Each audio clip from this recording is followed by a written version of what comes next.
All right. Awesome. As people are joining in, I want to respect everyone's time too. I want to say welcome everybody to our second workshop for Introduction to Leadership and Public Speaking. Awesome that you guys are here.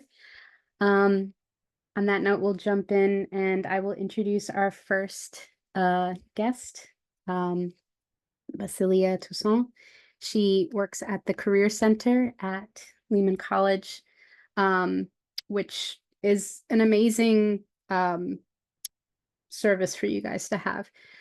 They help with, well, she'll explain essentially, but yeah, Basilia, are you there? Yes, thank you so much, everyone. So thank you for having me in your class today. My name is Basilia Toussaint, and I am the director of the Career Exploration and Development Center. Excuse my voice. I don't know what's going on, but it looks like I'm losing my voice for whatever reason. So again, I'm here as the representative and the director of the Career Center to tell you about our program and our services and to raise awareness of the importance of engaging in career development during your tenure at Lehman College. We see more students waiting until their senior year or after they've graduated to utilize the service, but because there are many opportunities and programs that you will need to advance into a career or grad school, it is important to know what is it that we offer. Our mission is focused on assisting students in transitioning from college to career. And that may include finding an internship, helping you deciding on a major, so you align the right major with the career that you're going after, employer engagement, and programming. And our goal is to help students be able to compete. It's not all about just having a degree and having a 4.0 GPA. You need to have extracurricular activities, join clubs, do an internship, really understand the potential of your major. You may have an accounting degree and think that you can only become an accountant, but there are so many career options for an accounting degree, a psychology major, a chemistry major, but understanding where you can find the jobs, what kind of jobs exist for your career, and what the requirements for those jobs are will put you at an advantage. So when you are applying, you are writing strong cover letters and you are targeting your resume because the goal is to get selected for an interview. All right. So can I share my screen a second? Go ahead. Okay. Yes, let me make you co-host. There we go. Awesome. Thank you. So I'm just going to share my screen with you. So I'm looking at two screens, so you'll see me moving ahead. These are the staff members at the Career Center. We have a career specialist that's assigned to a caseload of majors. So Kevin is the person who is responsible for all health and media majors. And sciences as well. Nicole works with all technology and business majors. Diane works with all social work, education, and liberal art majors. And Tabitha is our evening weekend advisor. So she's here until 8 p.m. on Wednesdays and Thursdays, and also on Saturdays from 10 to 2. And Navisha is our employer relations manager that oversees all employer engagement, including the career and internship fair. And finally, we have Louisiana, who is the internship specialist. So if you're looking for an internship, Louisiana is the person that will help you with that. Some of our services and programs, we do career counseling in person. Any appointment that you want with us, by the way, you have the option of selecting in person or remote. It's up to you. And we do one-on-one advising, we do group advising, and the nature usually of the discussions are students coming for help with helping them decide what major should I pursue, or I have this major, What are the career potential or the career options for my major? Where can I find work? Can you help me with my job search strategies so I position myself for a job in my field? Can you help me with networking? How do I determine my worth, my salary? What is it I should be asking employers for? So these can come in the form of career counseling. And of course, we do the resumes and the cover letters and everything else. We do have a host of workshops, and this is just a partial list. We actually offer about 75 workshops a year, usually that many. And we have workshops almost every week, and we offer multiple workshops multiple times so that students, if you're unable to take one, there has to be something that you can take during the course of the semester. So you may have missed the resume workshop for September, but in October, November, December, you still have the opportunity to also do that as well. And if you are unable to participate in any workshop, all you need to do is schedule an appointment with your career specialist one-on-one, and they will do the workshop with you one-on-one. All right, so there are many opportunities for that. Every year we try to add new workshops, and that's based on what's going on or what the students are interested in. The workshop that we have for this year is how to use artificial intelligence, or the famous AI, in helping you in your career development. So we try to keep up with what's trending. We also have professional development opportunities. One of our signature programs is the Career Conversation. And that's when we bring employers on campus to speak to students about their own career journey. And it's usually a small group, 20 to 25 students. And the professional will speak about the challenges, the successes of their career, where they work, what companies look for in hiring individuals with their majors, etc. And this is a good way to attend to engage with someone who is in the same field that you would like or you aspire to get into. Sometimes we tell students to find someone in your field to learn about your career, but we know some students are shy, and we know not everyone have the social capital to find professionals in their field. So what we are doing now is bringing professionals on campus to speak with students about their career journey. For companies that are open to the opportunity, we offer site visits. So if the company is interested in hosting students, we will arrange, and there's a sign-up process, because of course we have to ensure that everyone get clearance to enter the company site. We also have micro credentials, where we have our digital badge. So essentially, if you do the resume, the interview, and the build skills workshop during one academic year, and the assignment for each, we will give you a career ready digital badge that you can put on your resume or on your LinkedIn profile. We also have the America Needs You program, mostly for freshmen and sophomore. This is a career development program for students to help them build their career goals. I'm gonna skip the Braven because we have a replacement for that. We also, most recently, we have transitioned to Handshake. So we used to be on Simplicity. This is our career management system. And we transitioned to Handshake on July 1st. So if you were not aware of this, check your email and search your email by Handshake. And I guarantee you will get the emails from us for you to claim or activate your account. All right. What we did was we put on the single sign-in. So when you click on the link, you will just use your Lehman credentials to log into the account. Now, this is a career management system, very similar to Simplicity, but it has additional potential. So for example, you can post your resume for review by a career specialist. We have all our sample resumes and documents in the document library. You can also RSVP for events when employers are on campus, or job fairs, or internship fair, which is coming up on October 17th. So if you're looking for an internship, please make sure that you attend the fair on the 17th. What students love about Handshake is the electronic job board. And that's one of the reasons why we transitioned to Handshake.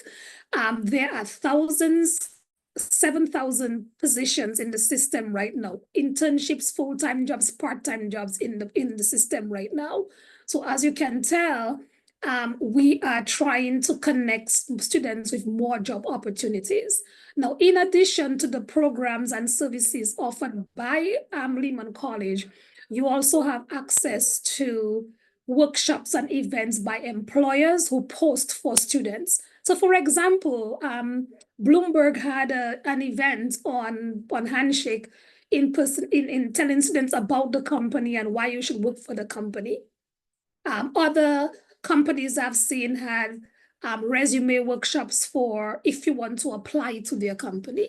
So it's a system that actually provides so many wonderful opportunities for students, and we hope that you will be taking advantage of them. And I'll send the PowerPoint to Emily so she can share with you guys. Recruitment activities, in addition to our electronic job board on Handshake, we do host 2 fairs a year in October. So October 17th this year, we have the internship fair. And if you claim your Handshake account, even if you have not claimed your Handshake account, you are receiving this information, because what we did was imported all currently enrolled Lehman students into the system. So you are still getting the emails. And in March of next year, we have the career and internship fair where companies recruiting for any opportunities will attend. This year in 2024 at our fair, we had 88 employers. So this just to show you the magnitude of companies who wants to come to Lehman College, and they come because they want to recruit Lehman students. And some of them have a history of recruiting Lehman students every year. All right. We also host information and recruitment sessions. So for all the technology majors on the chat on the Zoom call right now, Google is here 3 times this semester. Today they were here for 2 hours, right? They are here to do workshops and programmings and recruit for their internship programs. So all math and technology majors, if you're on this call and you missed today's event, there are 2 more coming up for them as well. So these are the kind of events that we host.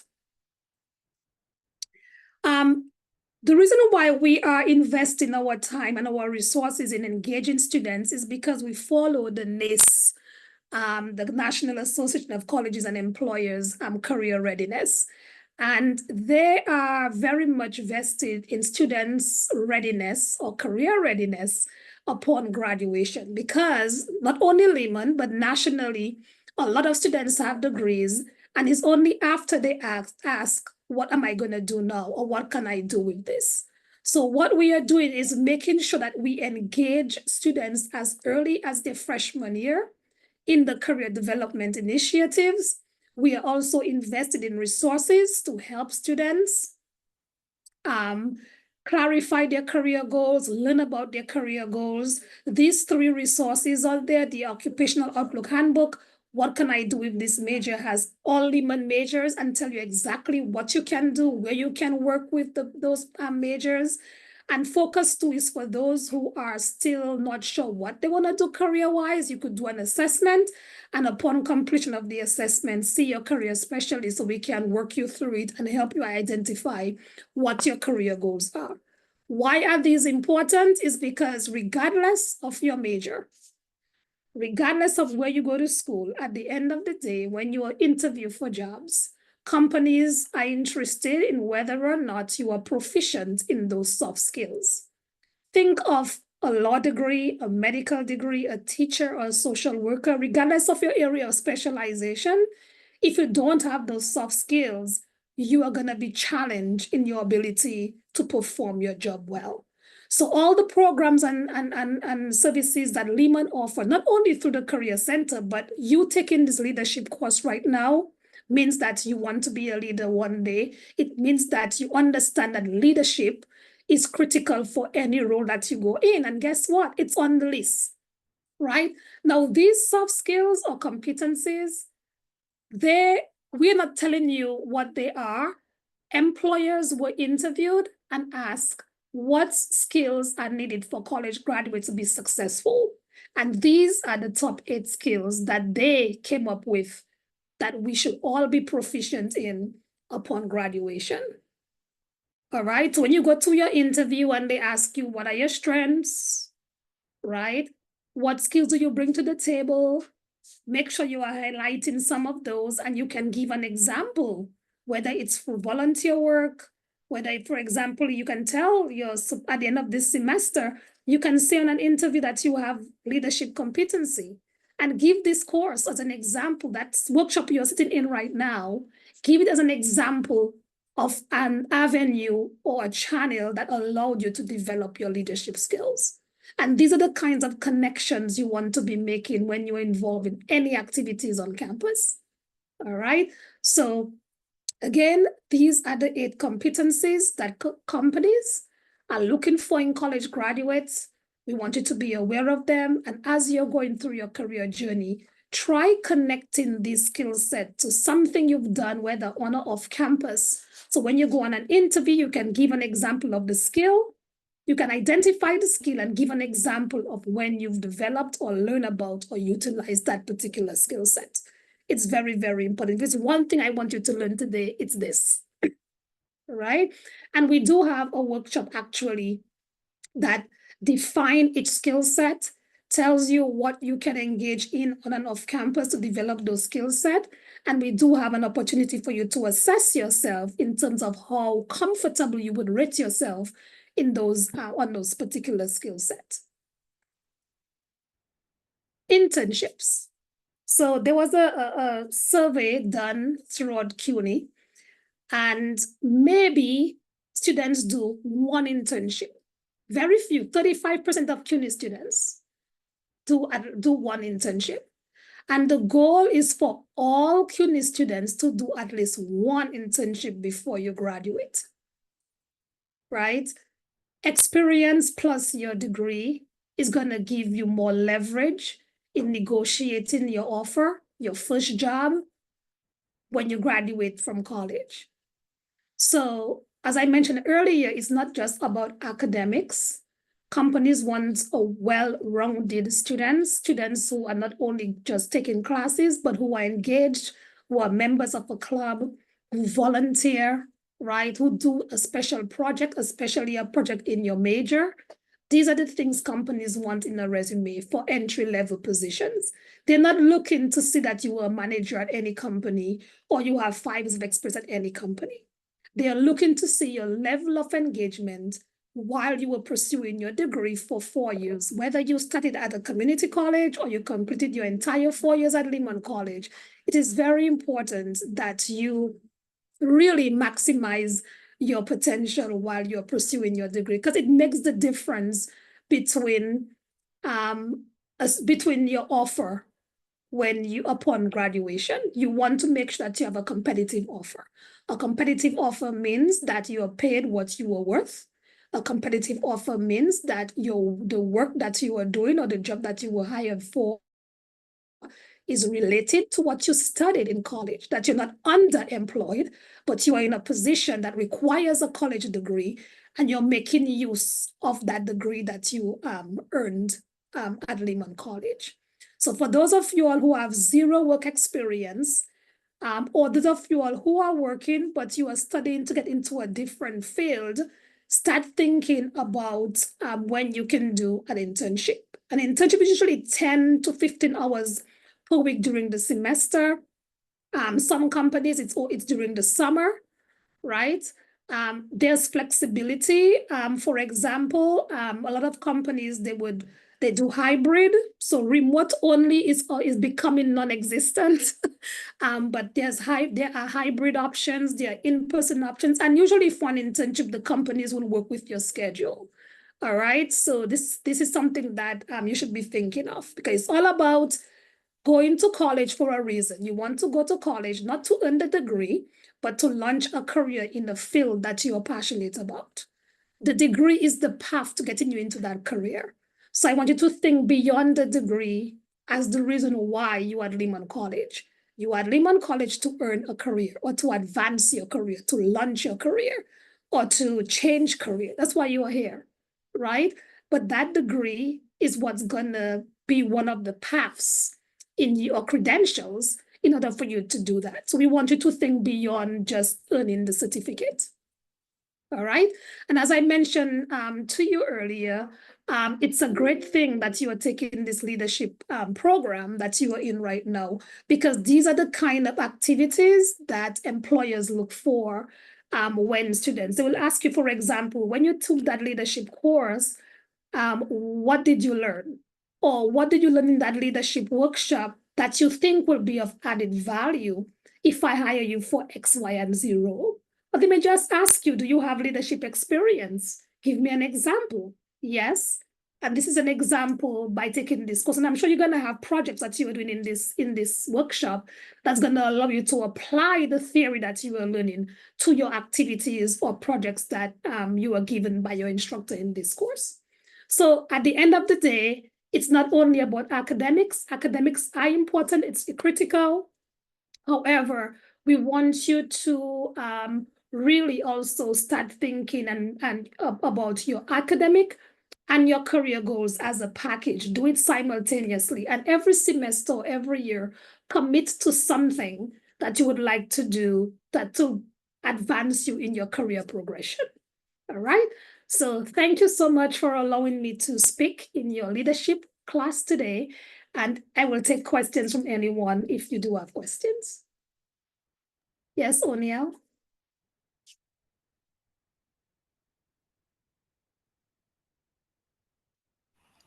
Can you hear me? Yes. Go ahead. Yes, finally. I'm sorry, my internet is really slow today. One of the questions I had is you see a bit different between the beginning and after for all the students who participate in this program? Can you ask it again? I didn't get what you were saying. Can you ask it again? Okay, don't worry. My question is you see a big result in all the students who participate in the program? You want the reason why they participate in this program? I'm sorry, my internet is a little slow. My question is you see a bit different between how a student learning in the program.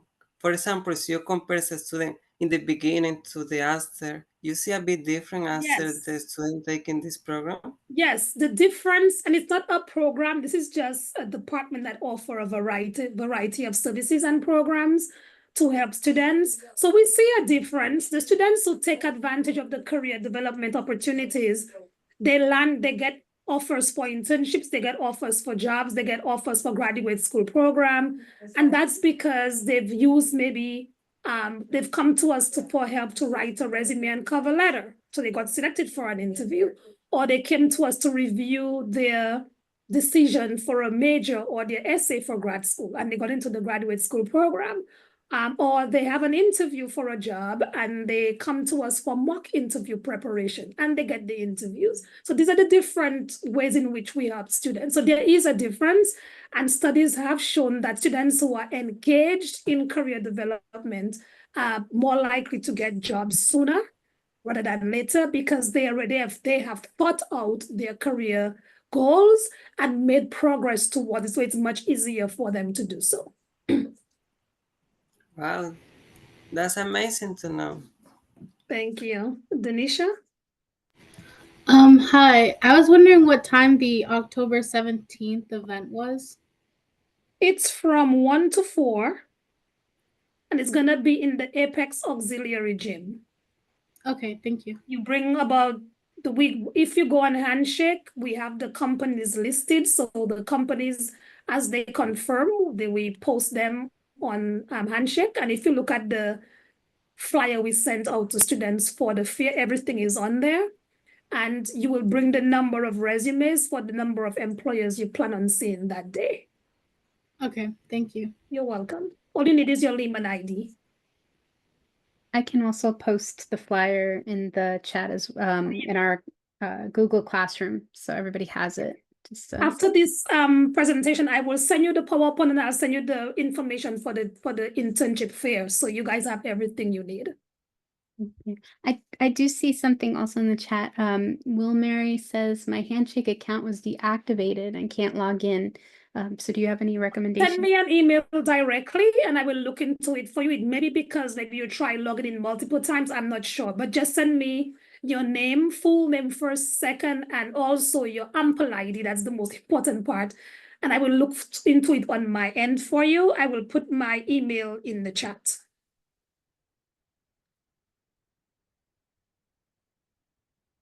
Anything else?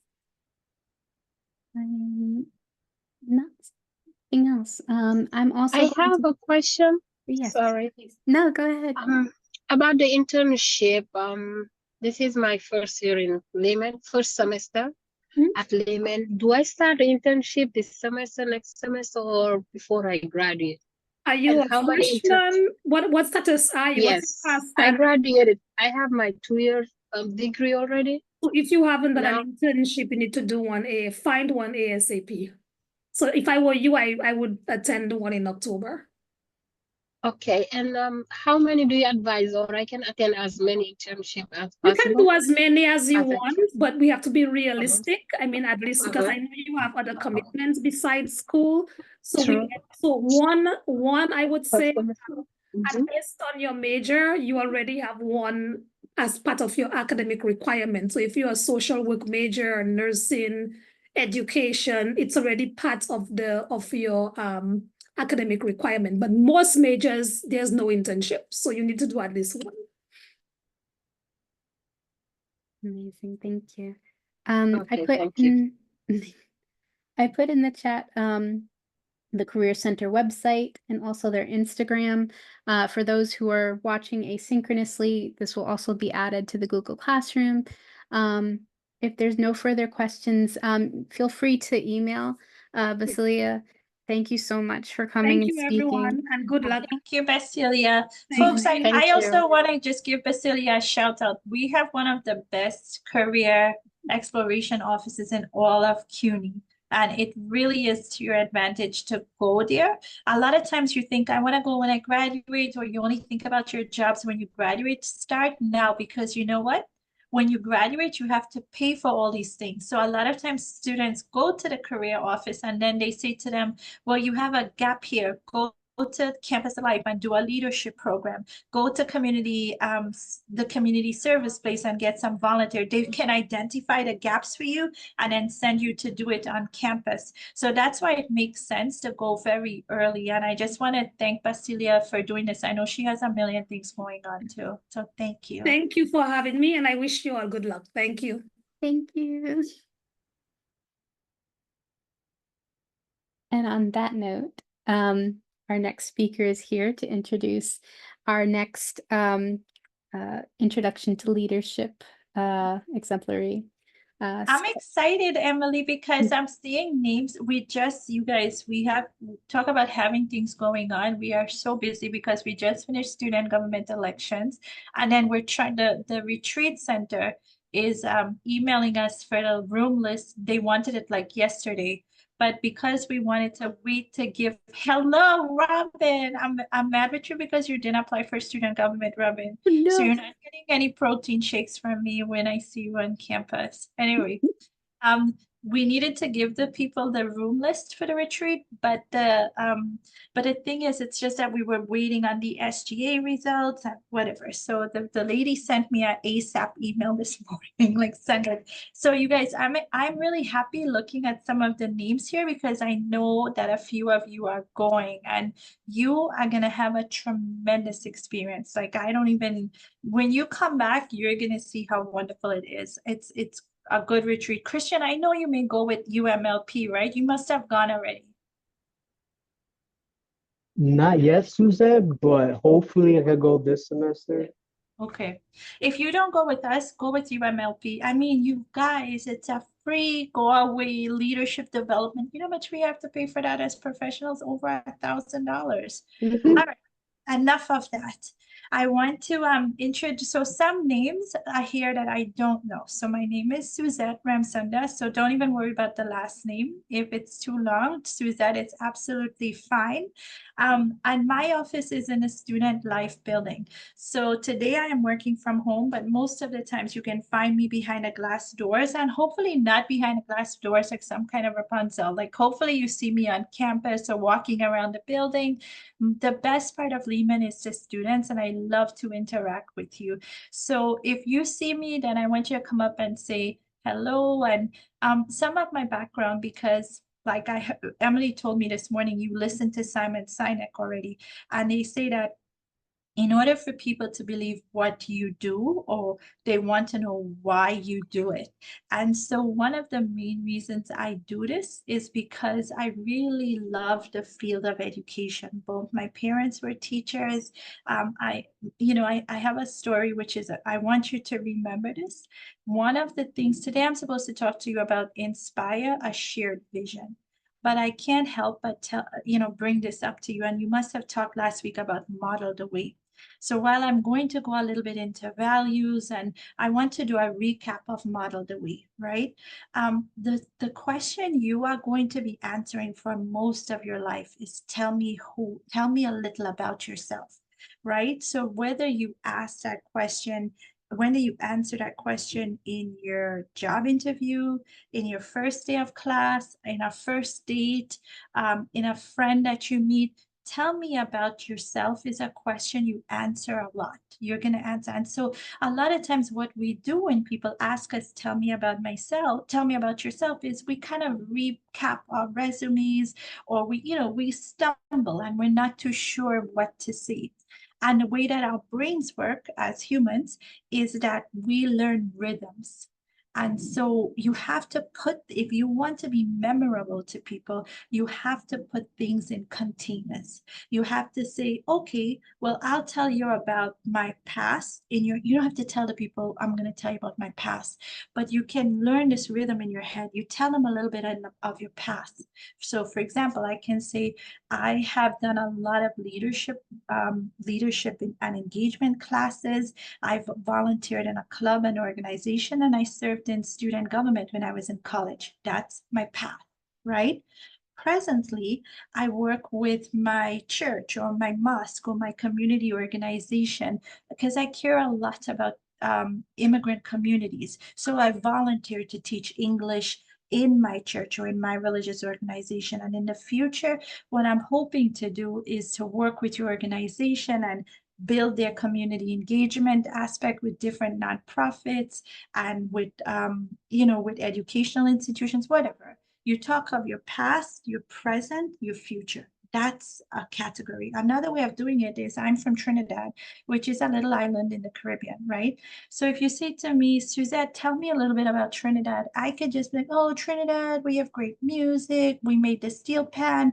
Our favorite food is this thing called callaloo, which is like, it's made with something like spinach and crabs. So I can talk about that, but that's gonna feel, and Carnival is a big party. You're gonna hear like a mishmash. You're not gonna remember anything.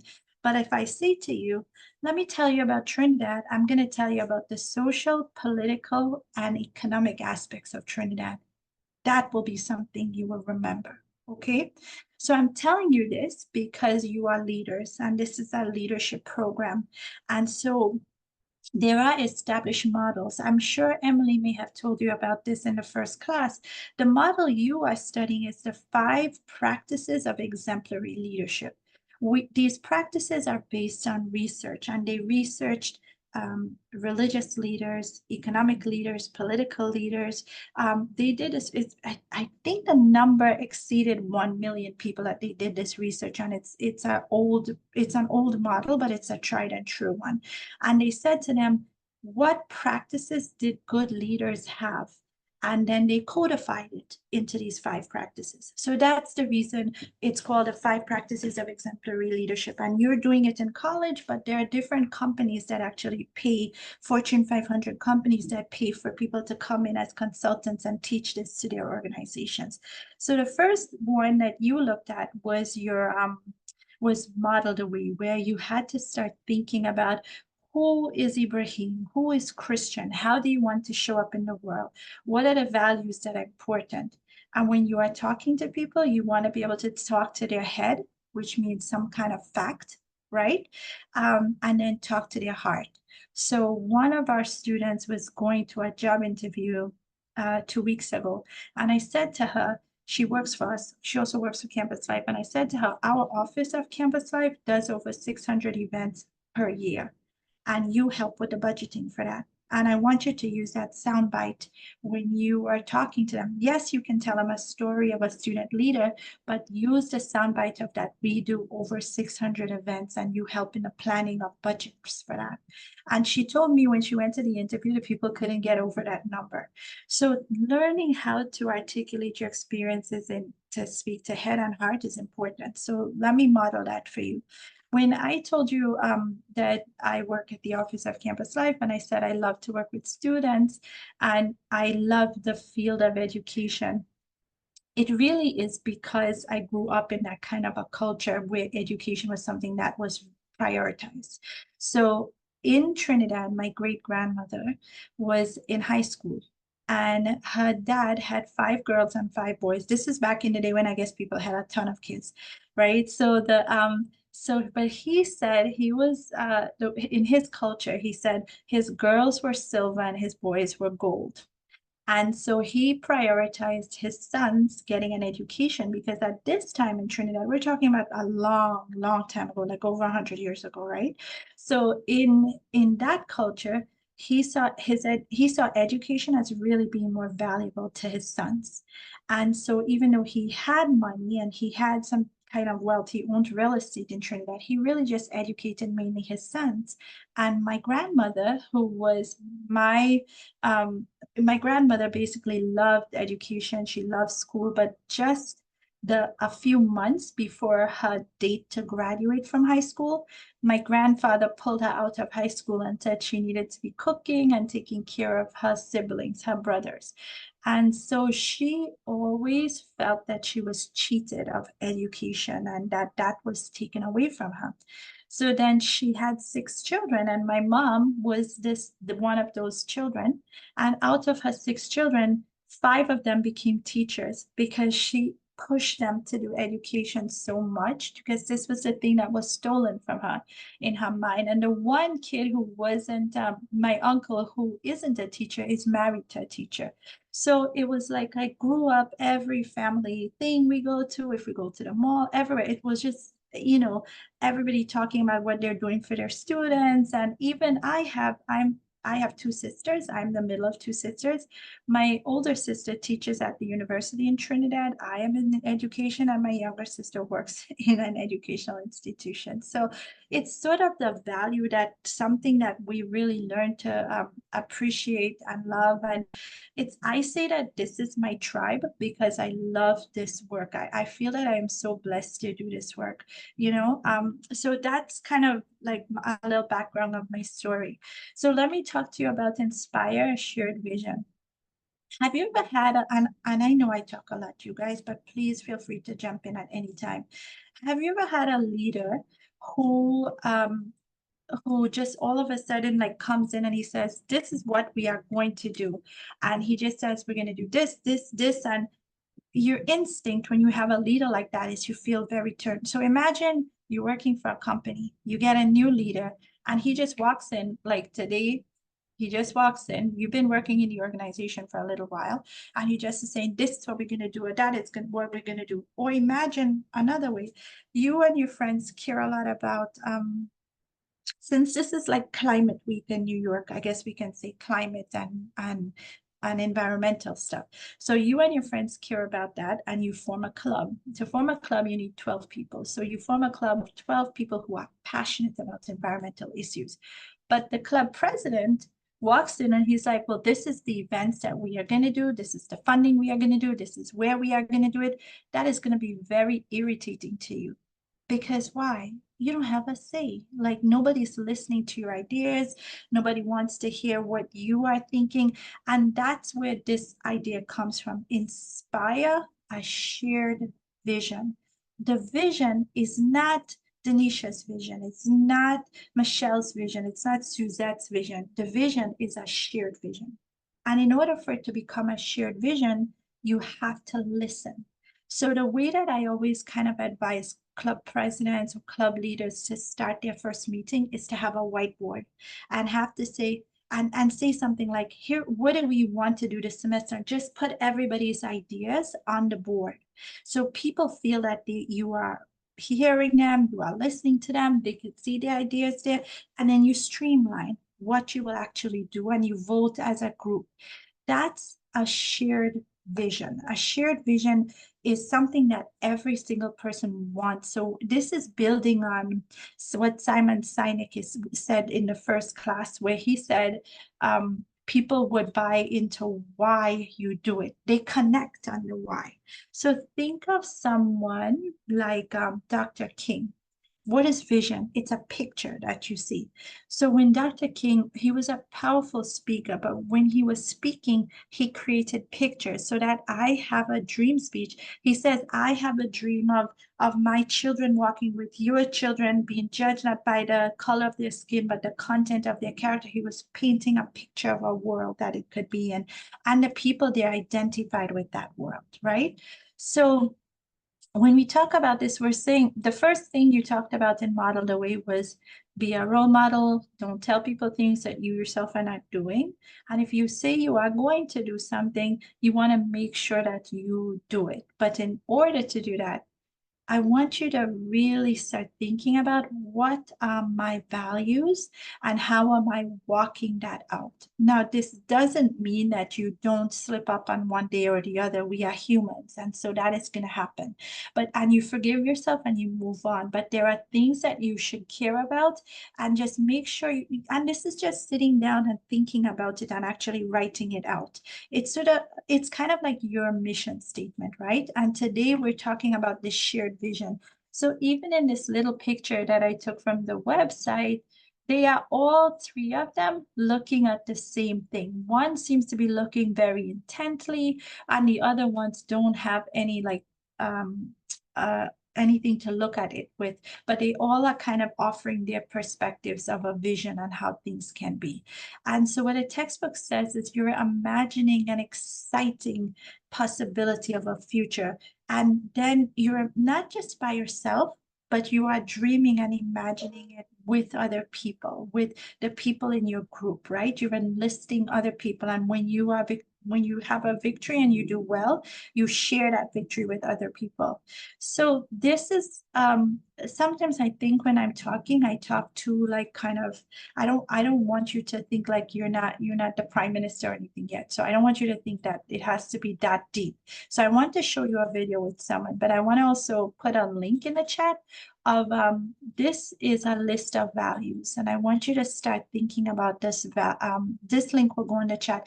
It's just a core list of values, and my suggestion is to narrow it down to about 10 and then narrow it down to about 5.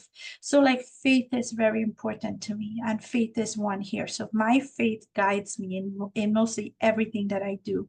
So this would definitely be one of my values, right? So you can go through this link and then kind of pick up one that you want to. I'm sure that Emily might give you an assessment. There is like VIA strength assessment, and all of those are things that can help you. So let me put this one in the chat so you can do it, whenever you have some time, just go through that. And then the other one, so this, what I want to share with you is a lot of us, I know I don't want this to seem trivial, and this is the reason I'm telling you this. A lot of us come from cultures which imagine beauty and imagine things in different ways, right? From a more colonized perspective. And this, before I start like so high standards, like you're changing the world, I want you to look at this video with Lupita and look at the way her vision is that we will see beauty differently. And that young people will see beauty differently, right? So this one, let me share my sound. We'll play it and then we'll talk a little about it.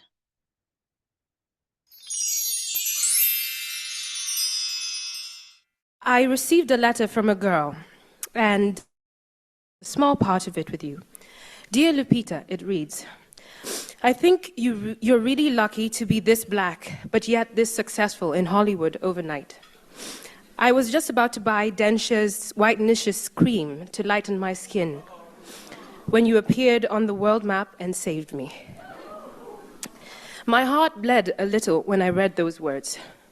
I could never have guessed that my first job out of school would be so powerful in and of itself, and that it would propel me to be such an image of hope in the same way that the women of The Color Purple were to me. I remember a time when I too felt unbeautiful. I put on the TV and only saw pale skin. I got teased and taunted about my night-shaded skin. And my one prayer to God, the miracle worker, was that I would wake up lighter-skinned. The morning would come and I would be so excited about seeing my new skin that I would refuse to look down at myself until I was in front of a mirror because I wanted to see my fair face first. And every day I experienced the same disappointment of being just as dark as I had been the day before. I tried to negotiate with God. I told him I would stop stealing sugar cubes at night if he gave me what I wanted. I would listen to my mother's every word, sitting right there, and never lose my school sweater again if he just made me a little lighter. But I guess God was unimpressed with my bargaining chips because he never listened. And when I was a teenager, my self-hate grew worse. As you can imagine, happens with adolescence. My mother reminded me often that she thought I was beautiful. But that was no consolation. She's my mother. Of course she's supposed to think I'm beautiful. And then Alec Weck came on the international scene. A celebrated model. She was dark as night. She was on all the runways and in every magazine, and everyone was talking about how beautiful she was. Even Oprah called her beautiful. And that made it a fact. I couldn't believe that people were embracing a woman who looked so much like me as beautiful. My complexion had always been an obstacle to overcome, and all of a sudden, Oprah was telling me it wasn't. It was perplexing, and I wanted to reject it because I had begun to enjoy the seduction of inadequacy. But a flower couldn't help but bloom inside me. When I saw Alec, I inadvertently saw a reflection of myself that I could not deny. Now, I had a spring in my step because I felt more seen, more appreciated by the faraway gatekeepers of beauty. But around me, the preference for light skin prevailed. To the beholders that I thought mattered, I was still unbeautiful. And my mother again would say to me, "You can't eat beauty. It doesn't feed you." And these words played and bothered me. I didn't really understand them until finally I realized that beauty was not a thing that I could acquire or consume. It was something that I just had to be. And what my mother meant when she said, "You can't eat beauty," was that you can't rely on how you look to sustain you. What actually sustains us, what is fundamentally beautiful, is compassion for yourself and for those around you. That kind of beauty, excuse me, that kind of beauty inflames the heart and enchants the soul. It is what got Patsy in so much trouble with her master, but it is kept her story alive to this day. We remember the beauty of her spirit, even after the beauty of her body has faded away. And so, I hope that my presence on your screens and in magazines may lead you, young girl, on a similar journey, that you will feel the validation of your external beauty, but also get to the deeper business of being beautiful inside. That, there is no shade in that beauty. Thank you.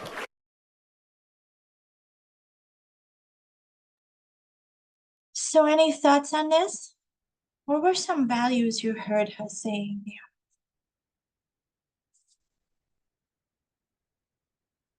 Or anything, any comments, I guess.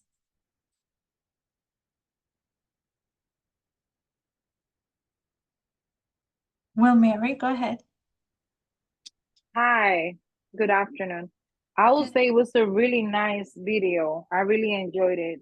And I like the way that she described beauty. And and I know that by sharing her story, she was able to inspire other people. I mean, she inspired me. So Mhm. thank you for sharing that video. Thank you, Will Mary. I mean, there is a Adna,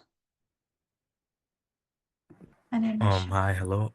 Yeah, that video really shows like how like she really pushed the norms in Hollywood of what was normal and what wasn't. And that really like speaks to me.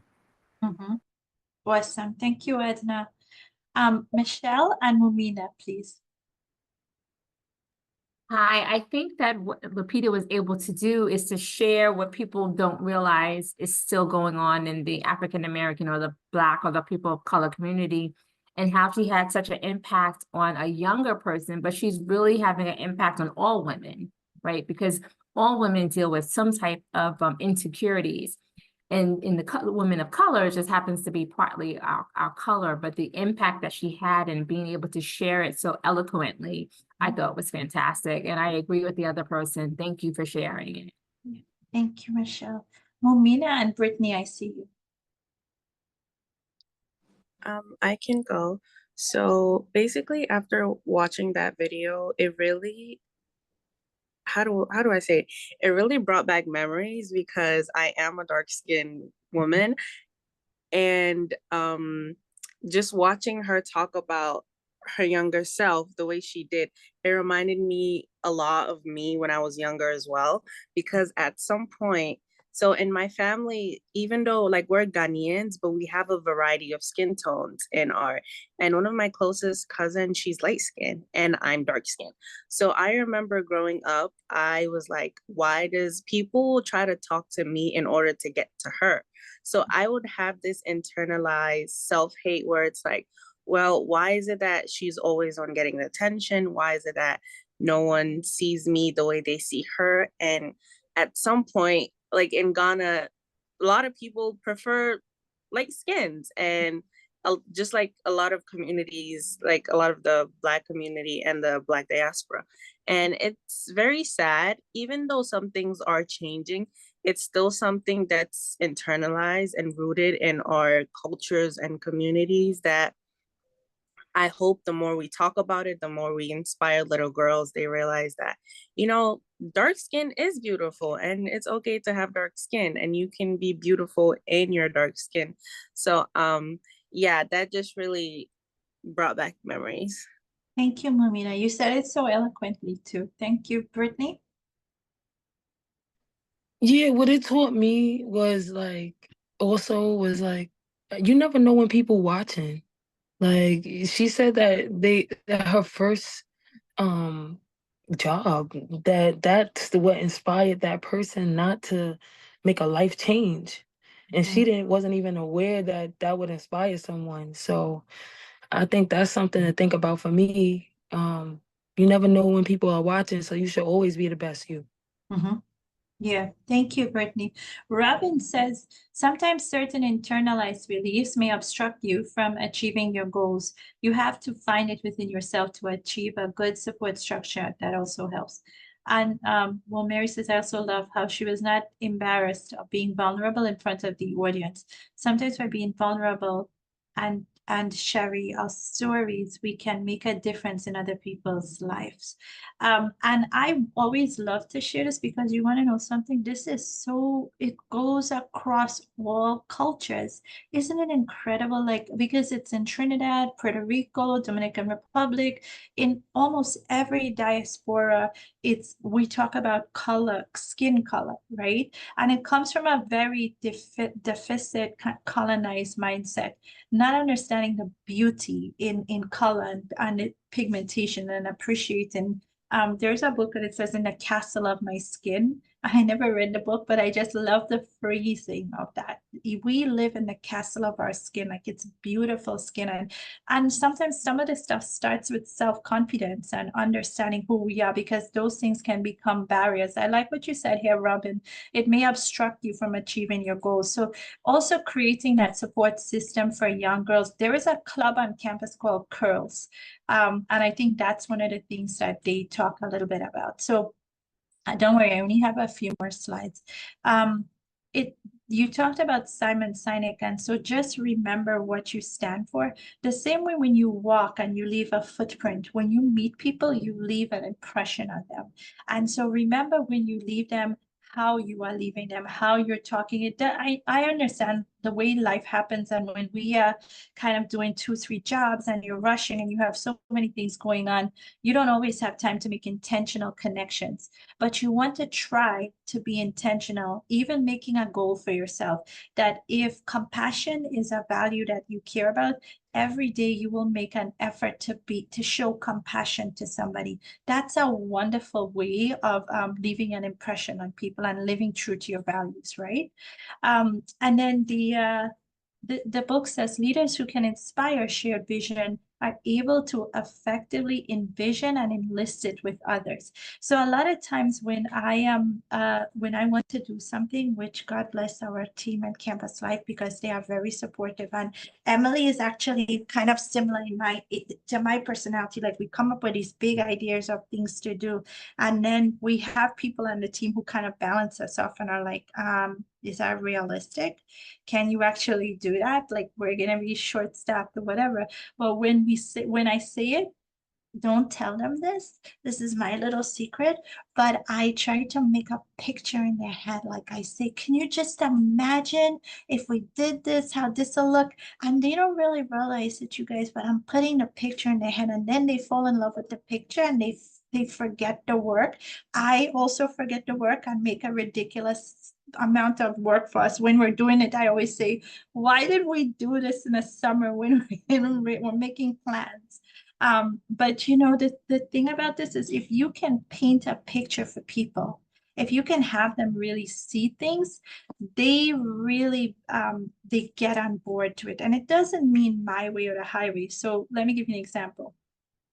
When our office started to be in charge of orientation, I had an idea like we're going to have weeks of welcome and let's have an ice cream social. So the picture that I painted was like, we're going to have tents out and we're going to have different flavors of ice cream. And I love ice cream, right? So welcoming new students for ice cream social was like, I was so game for that. And I'm like, we're going to have different toppings and we'll have the students make their toppings. And I painted that picture for them. And the minute I said it, they were like, yeah, that sounds good. But then we're going to have a line of students because we have 3,000 new students coming in. And how many people are going to be scooping out ice cream for these people? And then they're going to be making a mess. So my picture got all kind of skewed. But one of our team members, who's very realistic, says, let's just give out Haagen-Dazs ice cream. Everybody likes Haagen-Dazs ice cream bars. If we have coolers, and this is a true story, guys, because if you came to that ice cream social, you would have seen like 4 big coolers. Emily ordered the coolers. So I'm telling the truth here. And we just gave out ice cream bars. It was still the same sentiment because I didn't hear any complaints about the ice cream bars. But it's just that is a shared vision. Like we're still giving out ice cream, we're still making people happy, and then it's now realistic. That is the power of having a team, understanding what you want to do. And that's why even as a club or as a leader, you have to have goals of like our goal is to make new students feel welcome on campus. And then you have people in your team who's going to help you make it realistic and balance it off. Okay. So not too long and complicated. Inspire shared vision, basically not bossing the people around and saying this is my vision and you guys get on board. It's more collaborating with people, sharing a common purpose and collaborating on how you can do it best, right? And that's really, and when you have a vision like that, then you can make a newsletter, you can make social media posts, and you can build a following, because most of the times people are going to want to be part of something like that. Okay, so that's really my little talk for today. And I'm in the Student Life building. Come and look for me, okay? I'm happy to help you however, I can help you. I am there. Brittany and I were talking on Friday, so she can tell you. All right. Thank you so much, Suzette. I really Yes, appreciate yeah. it. Thank you for being on. Thanks. And for the folks in the retreat, well, we'll be spending the weekend together. It'll be a good retreat. So, can I leave? Should I leave now, or where do you need? You can totally leave. We're gonna trail into public speaking now. So All right. Awesome. Take care, everybody. It was wonderful spending time with you. Thank you, Suzette. Okay, awesome. On that Thank you for coming. Have a great day. Okay, so I'm going to share my screen. Let's see.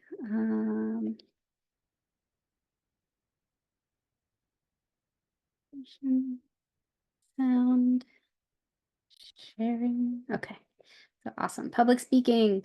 So last week we discussed the why public speaking is important, and I really like how Basilia was talking about why leadership is important. They said the oral. She also mentioned oral skills. So that's essentially you're getting 2 for the price of 1 in this course, and those are definitely things that you can put when you talk to employers. And that's one thing, like when I'm actually advertising for introduction to leadership, public speaking, these leadership programs, it's what distinguishes you from other people. And so this course ties in together with a lot of your essentially what college does. We support you not just getting your degree, your hard skills, but also your soft skills, leadership and public speaking being one. So we discussed the why. So this week's workshop for public speaking is just essentially like your typical, tips and tricks, practicing, preparing. So you might have heard a lot of these things already if you have delved into public speaking, how to get better and things like that. Next week, more of an FYI, we'll be actually talking about how to prepare a TED Talk. So more of actually applying that to a bigger setting and how to actually succeed in that. So yeah, so your speech is about your audience. It is not about you. I say that because you have a lot to offer to people. You have a lot of information, a lot to share, but it's really what they're getting out of it. And when you change your mindset to it is about them, it can help you get out of your head a little bit. This is not just a tip, but also like something that helps introverts like myself actually succeed in public speaking. Because then when you're just like, oh, there's a lot of pressure on me, I have to be perfect, I have to do this, and what if I mess up? It's not about you. It's about the other people. And they want to hear what you talk about. So whatever you offer to them, that's good. It's good enough. So also I have a few videos in this workshop, this section. So we'll talk a little bit more on these like intro of how to do an impromptu speech as opposed to preparing. So which we will transition to in a bit. So, and this is from Toastmasters. If anybody's ever heard of Toastmasters, they're like a famous for helping prep people for speeches. So.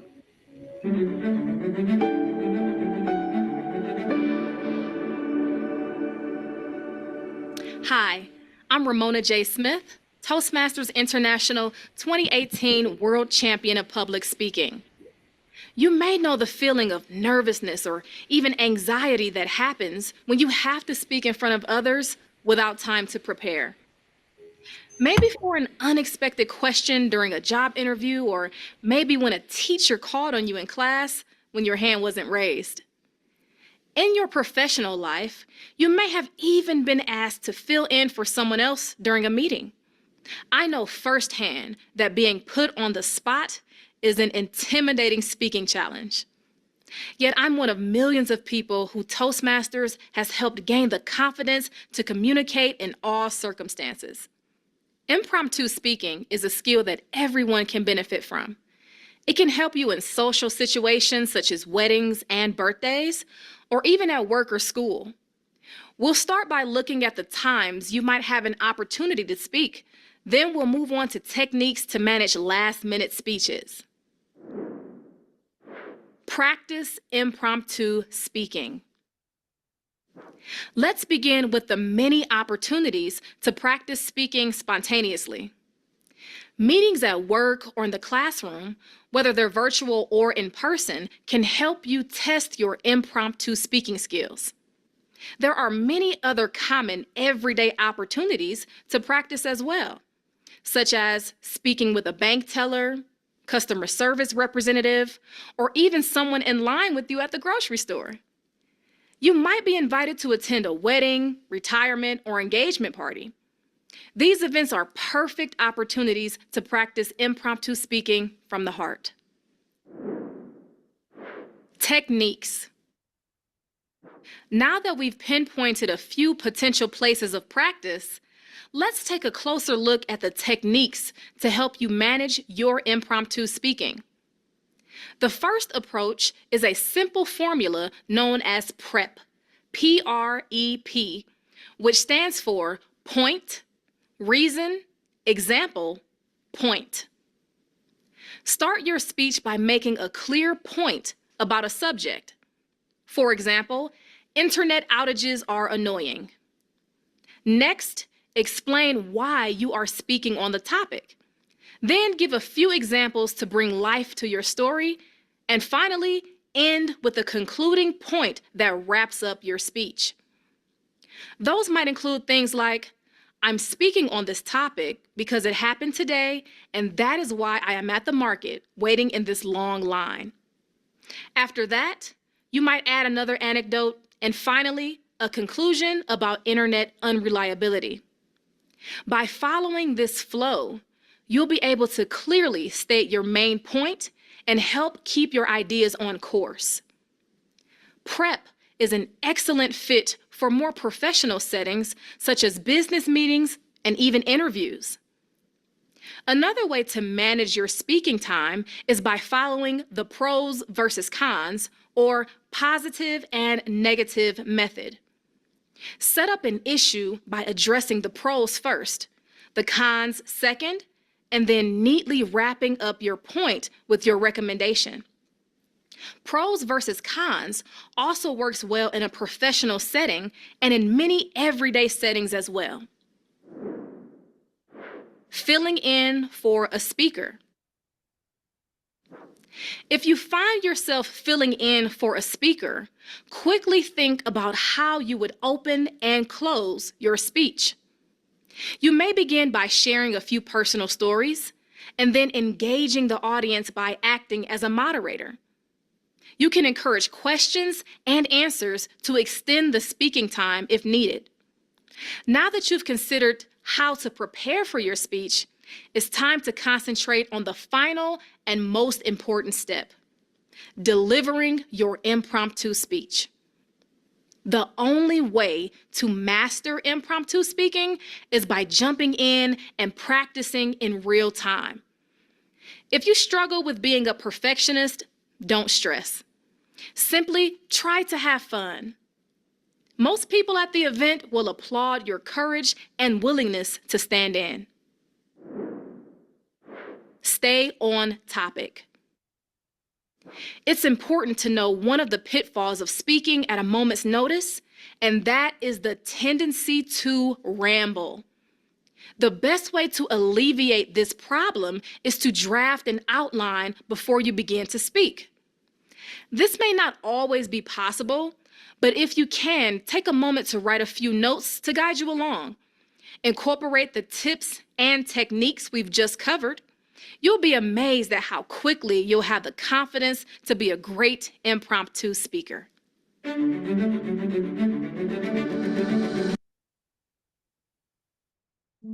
Awesome. So let me readjust the screen.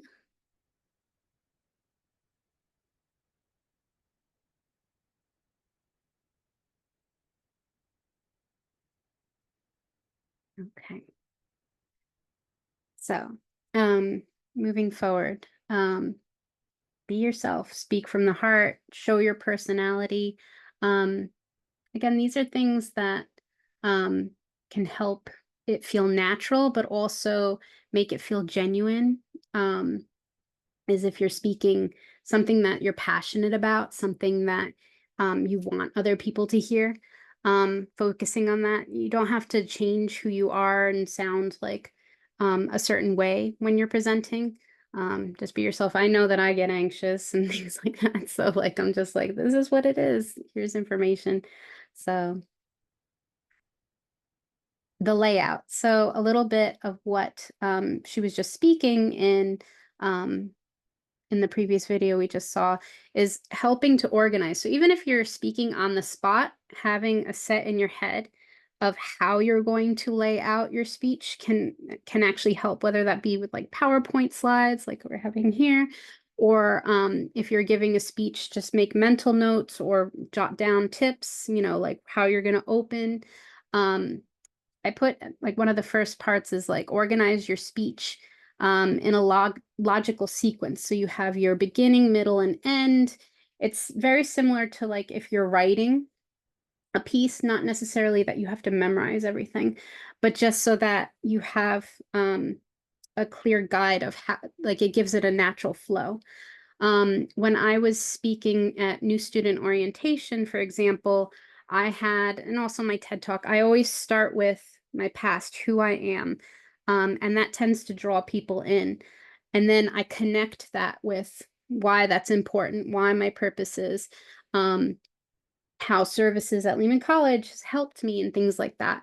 So, and then concluding it and wrapping it together. So you always have your beginning, middle, and end, whether even if you don't have time to write something down, just knowing like this is what I'm going to speak, it'll be natural. That's enough. And speak what you know about, tell a story. All these things make it interesting and also makes it cohesive. And I wrote in these slides a lot more so that you can go back. I'll post these on Google Classroom so that you can study each one of these things because it's more like a lesson, just because there are a lot of tips.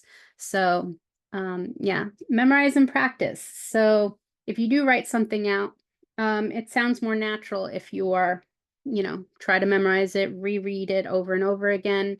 And then practicing, ask in front of friends, like, can I practice this in front of you? Your family. It helps you become more familiar with what you're going to be speaking about so that it does become, again, natural. So, and then you'll have less issues of things like, what did I say? And things like that. So it really does, practice does make perfect. Even if it's not perfect, is if you forget things, it'll definitely sound more natural and be easier. Delivery, don't speak too fast. You want to pace yourself. A lot of people with tips, they'll say to do pauses in between. So a lot of times, as you'll notice, I'm doing terribly where I'm like, and ahs. That's a natural thing to do when you're trying to think of things. But if you are preparing for a speech or whatnot, just have a mental note of you're going to say a sentence and then pause. It's a little easier to do that if you're doing, say, like, it was easier for me when I did my TED Talk because I, was practicing so much, and you do have a pause and it sounds more natural then. So you'll say something, all my life, I've experienced illness in some shape or form, mostly consisting of endocrine or rheumatoid disorders. However, in 2009, my health hit rock bottom as I developed a new devastating condition. So that is an example of pausing. I had a flow. of, that was actually my TED Talk, a little bit of it.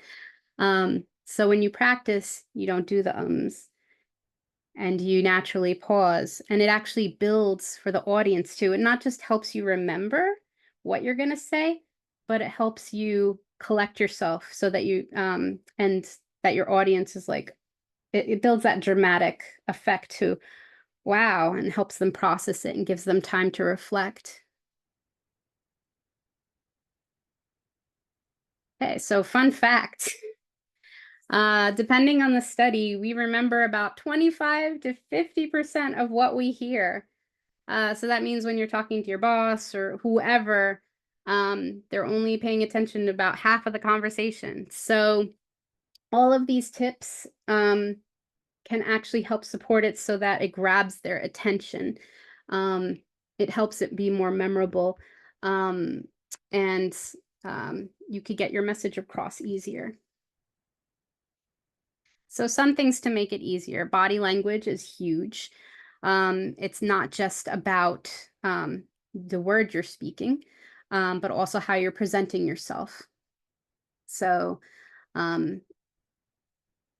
there are certain things like looking at people as opposed to not looking at people, being open versus crossing your arms, using your hands, leaning in a little bit. This all shows an engagement with people. People aren't very interested if you're, just like, yeah, So it can make people more a more friendly environment, so people are actually interested in hearing what you're saying.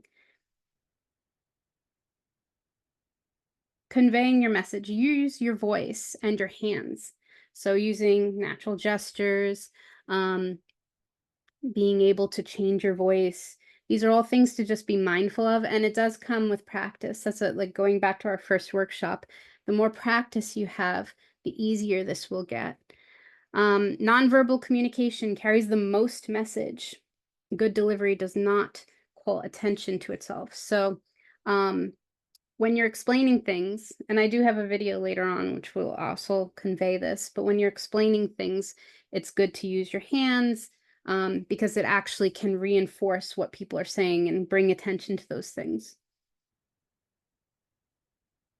And with that, I have another video. I think I have 3 more videos for this workshop. So let's,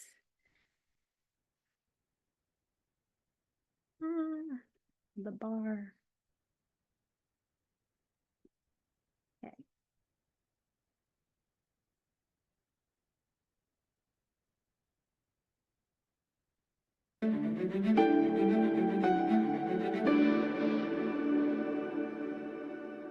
Hi, I'm Ramona J. Smith, Toastmasters International 2018 World Champion of Public Speaking. I know firsthand how gestures and body language can help to captivate an audience because I'm one of millions of people who Toastmasters has helped gain the confidence to communicate in all circumstances. As a speaker, you know that the messages your words convey can be helped or hurt by the messages your body sends. To be truly successful in communication, you must be in command of your hand gestures, posture, facial expressions, and overall body language. Today, I'm going to share some great tips that will help you master your movements. Calm nerves with practice. Have you ever been in front of an audience and had trouble letting go of a lectern? Nervous mannerisms can mean trouble for speakers.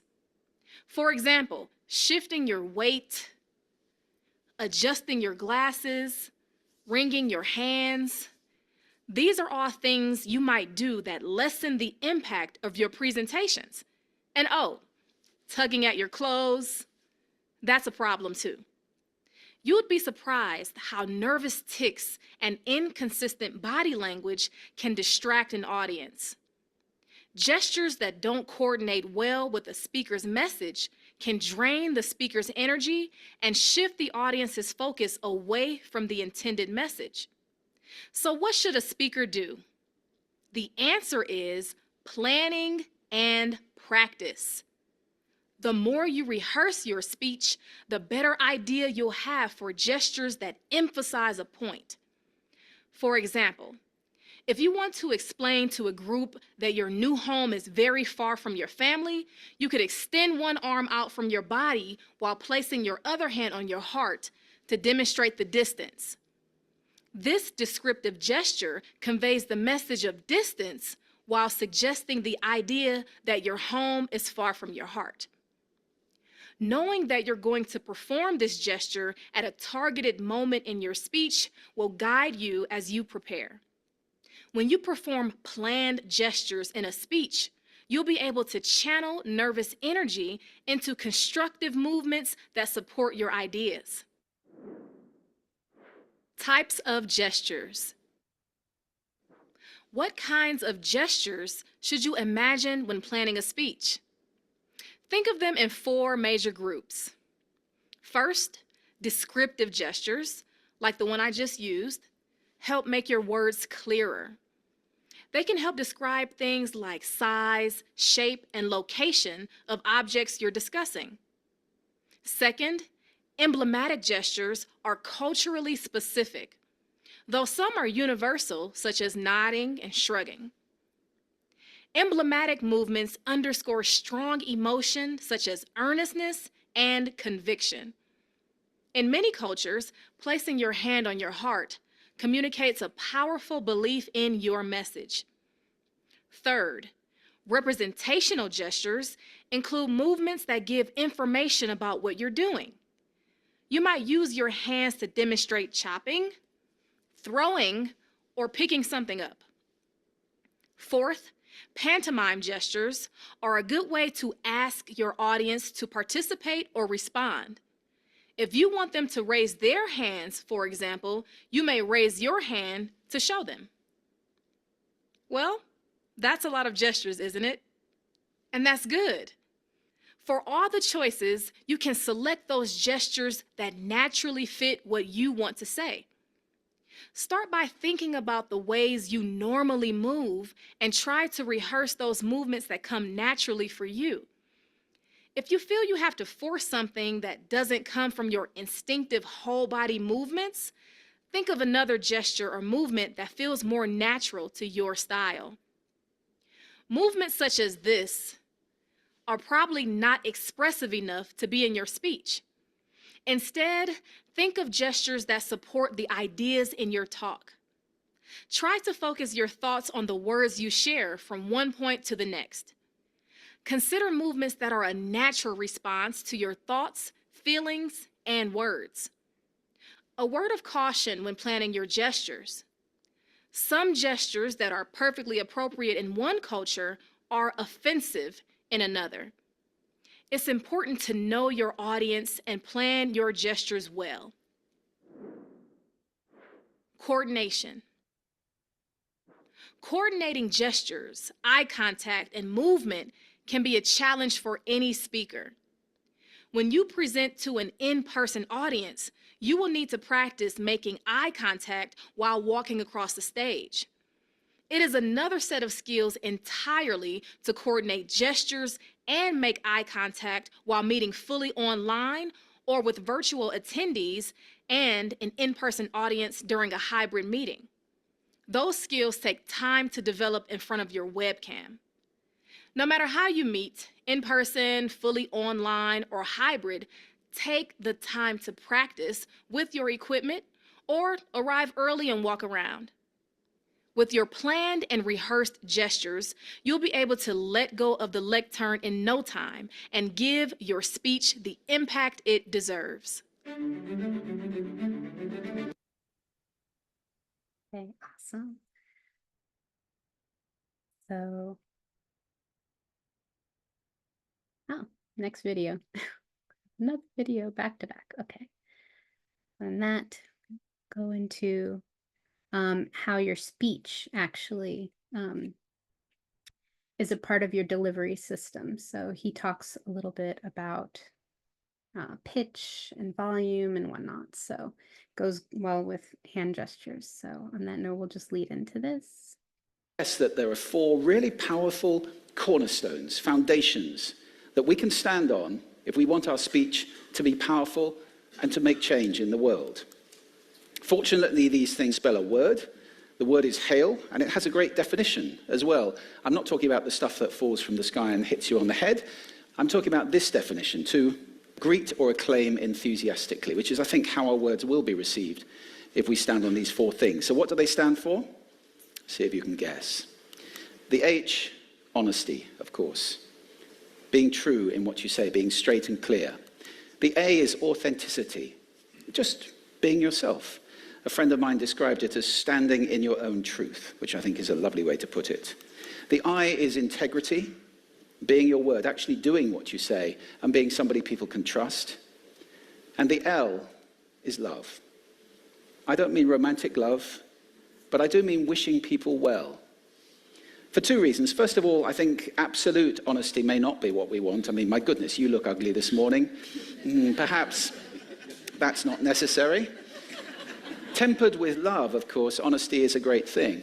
But also, if you're really wishing somebody well, it's very hard to judge them at the same time. I'm not even sure you can do those 2 things simultaneously. So hail. Also, now that's what you say, and it's like the old song, it is what you say, it's also the way that you say it. You have an amazing toolbox. This instrument is incredible, and yet this is a toolbox that very few people have ever opened. I'd like to have a little rummage in there with you now, and just pull a few tools out that you might like to take away and play with, which will increase the power of your speaking. Register, for example. Now, falsetto register may not be very useful most of the time, but there's a register in between. I'm not going to get very technical about this for any of you who are voice coaches. You can locate your voice, however. So if I talk up here in my nose, you can hear the difference. If I go down here in my throat, which is where most of us speak from most of the time, but if you want weight, you need to go down here to the chest. You hear the difference? We vote for politicians with lower voices. It's true. Because we associate depth with power and with authority. That's register. And we have timbre. It's the way your voice feels. Again, the research shows that we prefer voices which are rich, smooth, warm, like hot chocolate. Well, if that's not you, that's not the end of the world, because you can train. Go get a voice coach. If you ever tried asking questions to ChatGPT for research, and there are amazing things you can do with breathing, with posture, and with exercises to improve the timbre of your voice. Then prosody. I love prosody. This is the sing-song, the meta-language that we use in order to impart meaning. It's route 1 for meaning in conversation. People who speak all on one note are really quite hard to listen to if they don't have any prosody at all. That's where the word monotonic comes from, or monotonous, monotone. Also, we have repetitive prosody now coming in, where every sentence ends as if it were a question, when it's actually not a question, it's a statement. And if you repeat that one over and over, it's actually restricting your ability to communicate through prosody, which I think is a shame. So let's try and break that habit. Pace. I can get very, very excited by saying something really, really quickly, or I can slow right down to emphasize. And at the end of that, of course, is our old friend, silence. There's nothing wrong with a bit of silence in a talk, is there? We don't have to fill it with ums and ahs. It can be very powerful. Of course, pitch often goes along with pace to indicate arousal, but you can do it just with pitch. Where did you leave my keys? Where did you leave my keys? It's a slightly different meaning in those 2 deliveries. And finally, volume. I can get really excited by using volume, sorry about that if I startled anybody, or I can have you really pay attention by getting very quiet. Some people broadcast the whole time. Try not to do that. That's called sodcasting. Imposing your sound on people around you carelessly and inconsiderately. Not nice. Of course, where this all comes into play most of all is when you've got something really important to do. It might be standing on a stage like this and giving a talk to people. It might be proposing marriage, asking for a raise, a wedding speech, whatever it is. If it's really important, you owe it to yourself to look at this toolbox and the engine that it's going to work on. And no engine works well without being warmed up. warm up your voice. Actually, let me show you how to do that. Would you all like to stand up for a moment? I'm going to show you the 6 vocal warm-up exercises that I do before every talk I ever do. Anytime you're going to talk to anybody important, do these. First, arms up, deep breath in, and sigh out, like that. One more time. Very good. Now we're going to warm up our lips, and we're going to go bop, bop, bop, bop, bop, bop, bop, bop. Very good. And now, just like when you were a kid. Now your lips should be coming alive. We're going to do the tongue next with exaggerated la, la, la, la, la, la, la, la, la. Beautiful. You're getting really good at this. And then roll an R. That's like champagne for the tongue. Finally, and if I can only do one, the pros call this the siren. It's really good. It starts with we and goes to or. The we is high, the or is low. So you go wee, or wee. Fantastic. Give yourselves a round of applause. Take a seat. Thank you. Next time you speak, do those in advance. Now, let me just put this in context to close. This is a serious point here. This is where we are now, right? We speak not very well into people who simply aren't listening in an environment that's all about noise and bad acoustics. I have talked about that on this stage in different phases. What would the world be like if we were speaking powerfully to people who are listening consciously in environments which were actually fit for purpose? Or to make that a bit larger, what would the world be like if we were creating sound consciously and consuming sound consciously and designing all our environments consciously for sound? That would be a world that does sound beautiful, and one where understanding would be the norm. And that is an idea worth spreading. Thank you.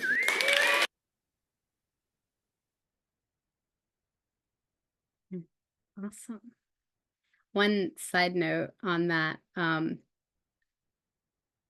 think I mentioned to this group as an undergrad, I did anthropology, and you have to take linguistics when you get a bachelor's in anthropology. And one of the things that we did study was when you do speak deeper, those are usually the people that are elected, like he mentioned. But there's also a phenomenon where women who speak lower, it's called vocal fry. So you'll hear a lot of women that do that, and they actually have more success as celebrities when they do that. So it's just something natural that they're starting to do, and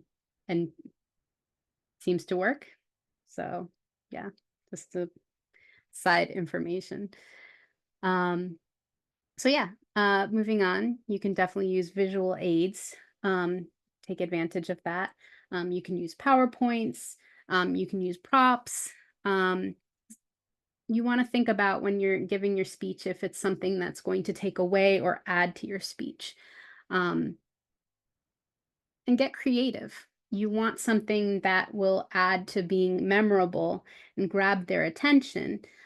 So if you're doing like a personal story, you can actually have pictures in your PowerPoint slide that actually shows pictures from your childhood and things like that. But you also don't want things that are like so flashy, it's going to take away. You want balance. You want something that's going to add to your speech, to add to what you're saying. I do have one last video just to kind of emphasize this. We're not going to watch the whole thing. Let me actually mute this. This is actually called Rakugo. And Rakugo developed in Japan during the time when it was closed off. Japan was closed off for about 200 years. And essentially, samurai, they used that time because there was no war. They used that time to entertain each other, and Rakugo was developed. And this is something that I learned about when I studied abroad in Japan the first time. And essentially, it's a, I'm just going to have this play while I'm speaking. It's essentially a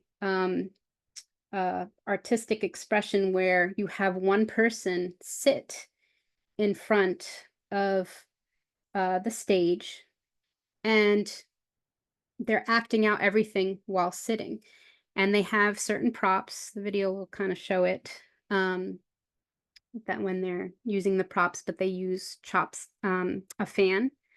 They have a handkerchief, and they'll use these different props to actually convey their message.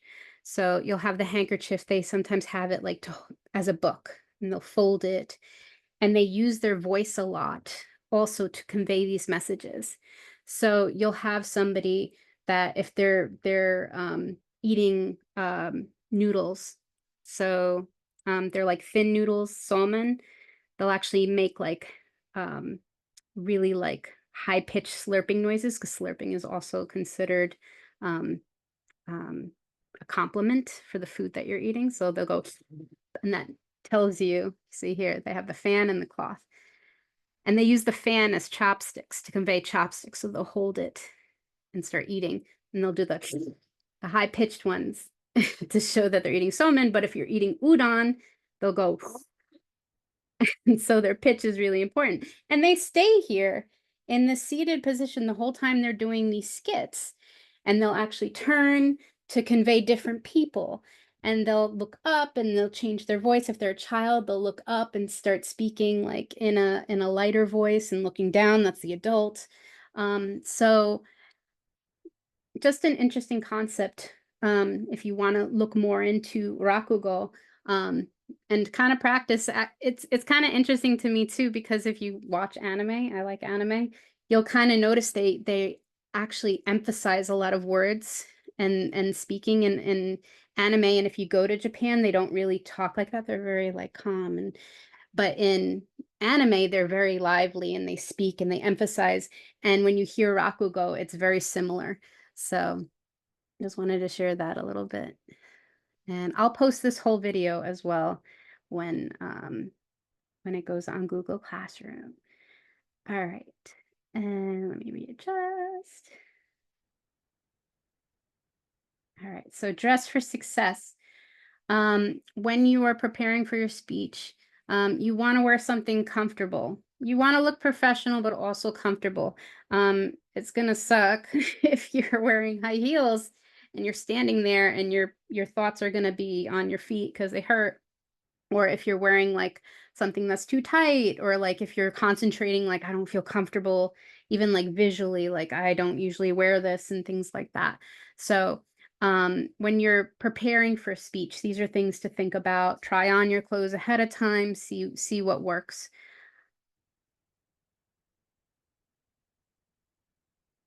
And then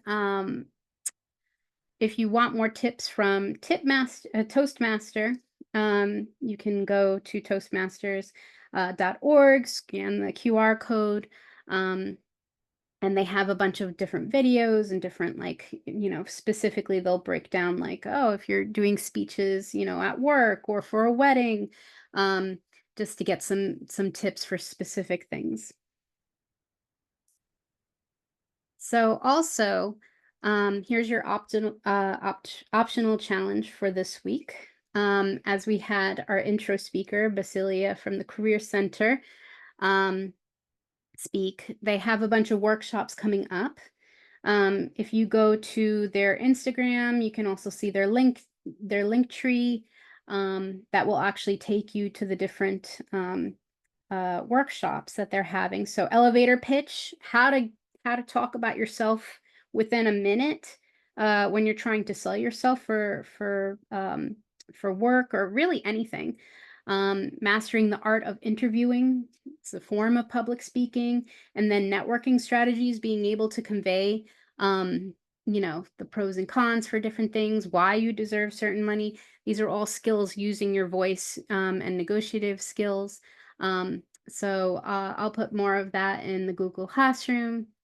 And on that note, thank you for completing. We're scheduled until 5 o'clock, but I do like ending a little early, give you that time back. But also I like to leave this open for anybody that has any questions or concerns and whatnot.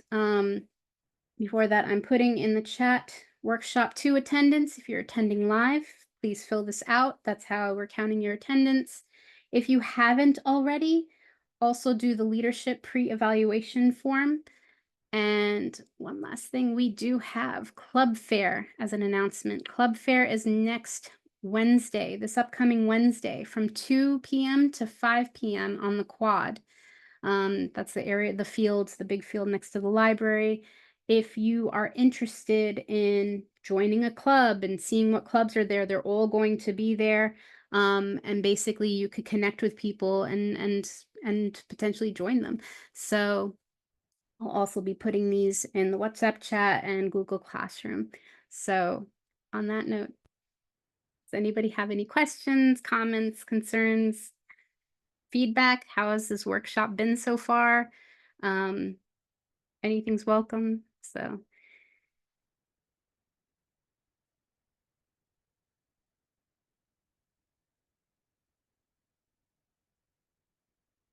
yes, Will Mary. Yes, hi. I wanted to say thank you again. I really enjoyed this session today. I wasn't able to come to be online last Monday, but I did watch the recording. And I wanted to ask, I don't know if you know the information about the retreat. I think I received the email today saying maybe that I was accepted, but when I press yes, it disappeared. So Oh, yeah, you were accepted. I do know. Zoom meeting, right? I know you were accepted. Yeah. So, oh, awesome. Thank you. You're very welcome. Yeah, I know. For the leadership retreat, for those who are coming, because I know a few of you are that applied.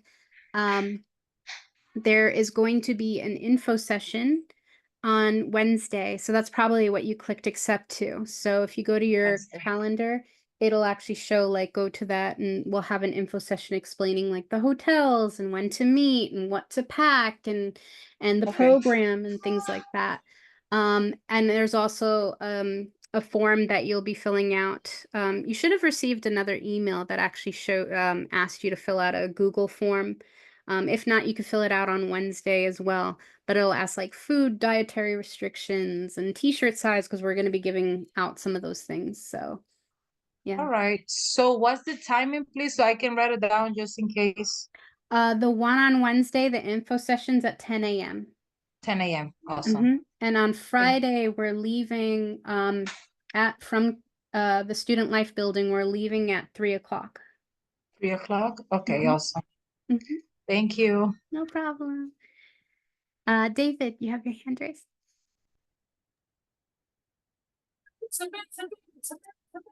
Yes, hi. Sorry about that. Yeah, so I wanted to actually I had a follow-up question in terms of the leadership retreat because I wanted to know if you're going to have another round of passing of sending out the flyer of the retreat because I don't think I received it in my email. So yeah, in terms of that and as well as what else I have wanted? No, yeah, you mainly bought the information about the retreat. Yeah, so the retreat we've posted a few places. I think I put it in the chat if I remember correctly. I don't You did, Emily. I did, thank you. On the WhatsApp chat? In the WhatsApp chat, yeah. Oh, okay. So okay. And then I might have had it also in Google Classroom, but the WhatsApp chat is usually one of those like here's information and stuff like that. So I've been trying to put things mainly in there. So if you're not a part of the WhatsApp chat, please join. We're not going to be adding more people to this leadership retreat because we're literally leaving on Friday and the actual conference center was asking for names like they wanted it last week and we're like we can't we might have more leadership retreats next semester, which if you complete this program this semester, you'll still qualify for going next semester as well. We have usually in the spring, it's not all the time, but usually in the spring we'll go to Washington, D.C. So that's part of that leadership retreat. So, and then we get a Okay. tour of the White House and things like that. So it's pretty cool. So yeah, I'm Oh, sorry. okay. No, yeah, because I was like kind of expecting, because I know you mentioned it last week. Mm. I was expecting it on my email, but I guess I kind of overlooked the WhatsApp chat. Oh, I'm Yeah. sorry. Yeah. No, so no problem. Thank you. No problem. Does anyone else have any questions, comments? I'm enjoying reading some of these things in the chat too. Can we still sign up in advance for the next leadership retreat? We currently don't have a form open for that. But I will be putting in the WhatsApp chat, like when that does open. If you're in the WhatsApp chat, I follow you for about, I'll be posting things for about a year. So if any opportunities, yeah, and as Christian mentioned, you can always at me on in the WhatsApp chats, and that'll grab my attention. Thank you, Christian. So but for like a year, I'll actually be posting things like, here's an internship, here's, this event that you might be interested in, here's volunteering, things that'll help build up and continue your leadership journey. So yeah, recommend it. But yeah, if there's no other questions, you can reach me in the WhatsApp chat. And Hello, I have a oh, question. yes, Christian. So I have a question. So being a leader is about speaking yourself up, having confidence or something. That's That's part what of they it. were teaching us. That's part of it. Okay. The other thing is, okay, I know you asked my question on leader retreat, but what is leader retreat anyway? That's a really good question. Leadership retreat is it's a weekend, it's fully paid for, where you go from Friday to Sunday, and we essentially have a bunch of workshops throughout the day that help build different leadership qualities. So whether that's team building, time management, we're going to have a conflict resolution workshop at the leadership retreat. So it's different tools that you can have that actually help Okay. build those. Yeah. You say it's due Monday, but why do 1 p.m.? Because that's a really good question too. Originally before we made it live, we had it at the end of the day, but because the conference center was saying that they need the names, because we're actually making rooms, we're assigning people their rooms, they needed it. So we actually had Okay. to send that in today already. Okay. I was going to go there. That's muted. It's not muted. I was going to go there. I'm sorry. Next time. Wait, they're going to be a next leader retreat In the spring. in the spring. It'll take months. Yeah, I know. Ugh. I'm sorry. I see O'Neill private message me if you want to stay on, if it's a private matter, you can, or you can type it, whatever isn't good. And then I see also can you give us feedback once you're back? Oh, on the leadership retreat, I can't pronounce your name, I'm sorry. Okay, yeah, I'll definitely tell you like how the leadership retreat went. So give you basically everything that we did and whatnot. So oh yes, Christian, please share, you can please share your event that's coming up. Let me make you a co-host. So I believe it's this Wednesday. The UMLP and Griffith Doodles will be having a welcome reception. It's from 3 to 5. Will be held in the music building, faculty dining room. I will share. Ooh, I don't know if I can share the flyer. Give me 1 minute. Can't do it. Oh, I know Sorry. when that happens. Share in the WhatsApp group. Yeah, I'll share it. Nice. Thank you so much. Any other questions from anyone? This is great. Thank you. Oh, you're very welcome. Thank you, Michelle. All right, awesome. On that note, thank you for coming. We'll see you next week. Have a great week, everyone.